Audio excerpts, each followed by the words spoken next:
Let's build a free cash flow model for Tesscow Limited. Before we get started, I want to explain the denotations that I've used for the years in the spreadsheet. If you see an X in the year, this means the year is a historical year. It's already passed. If you see a Y in the year, this means not only is the year a future year, but it is a near-term future year, 1 to 5 years in the future from the valuation date. If you see a Z in the year, this means the year is a future year and it is a long-term future year, 6 to 10 years in the future from the valuation date. You can assume the valuation of Tesscow is taking place at the end of 20x7. These denotations are probably more hassle than they're worth, but after a few years have passed, I don't want the presentation to seem aged. Before we build the model, it's important to cover some background information on the company. You can assume Tesscow used to be a textbook example of a traditional business. It is a major grocery retailer across Europe. Over the last 5 years, Tesscow has experienced declining profitability and growth. It operates within the squeezed middle.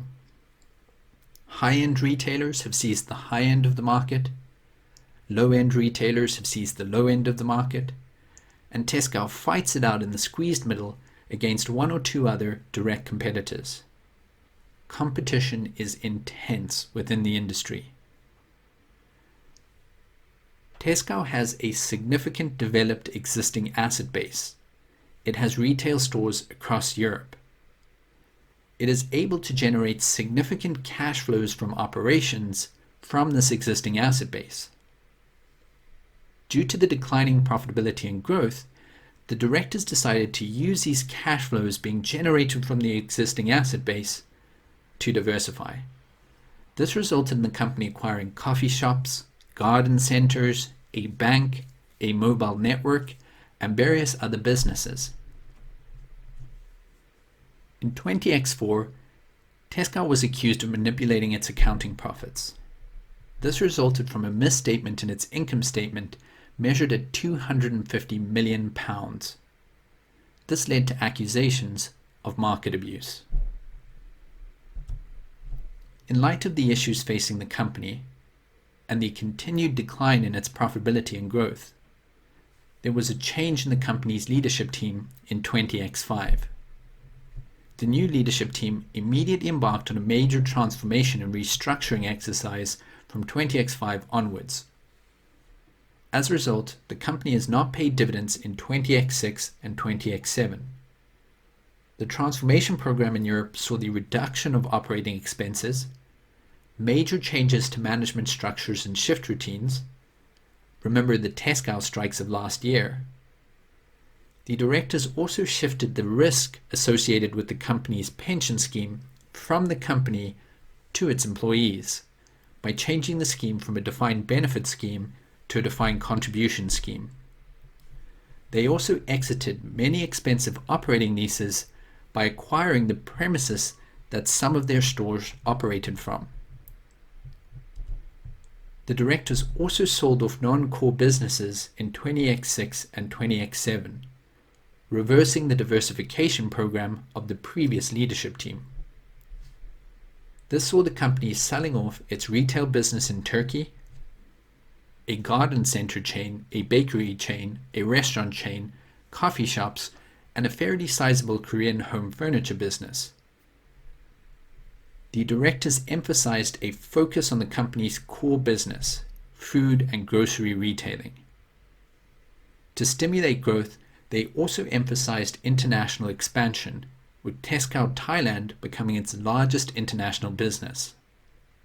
The chairman of the company recently stated that Tesscow will resume paying dividends next year, from 20Y8 onwards. Although basic, all of this background information is essential for building a good valuation model. I've retrieved this information simply by reading the past annual reports of the company. Before I build the free cash flow model, I have to determine a forecast period. I will assume Tesscow faces a 3-stage growth pattern. In the near-term future, the company will face stagnant growth as the company's directors act to fix the problems facing the company.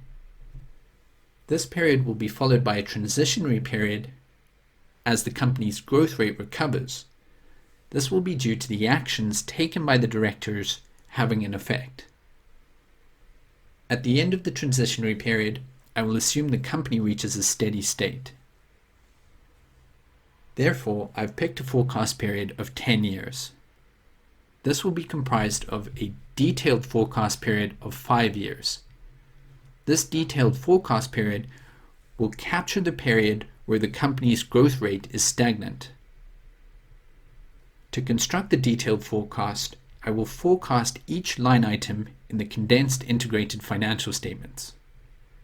The detailed forecast period will be followed by a further 5-year simplified forecast period. During this period, I will assume that the growth rate is gradually recovering as the actions taken by the directors have an effect. To construct the simplified forecast, I will only forecast the minimum line items that I need in order to calculate free cash flow. At the end of the simplified forecast period, I will assume that the company reaches a steady state and the growth rate is stable. So at the end of the 10-year forecast period, at that point, I will use a simple growth perpetuity to calculate the continuing or terminal value for the company. With this in mind, let's build the valuation model.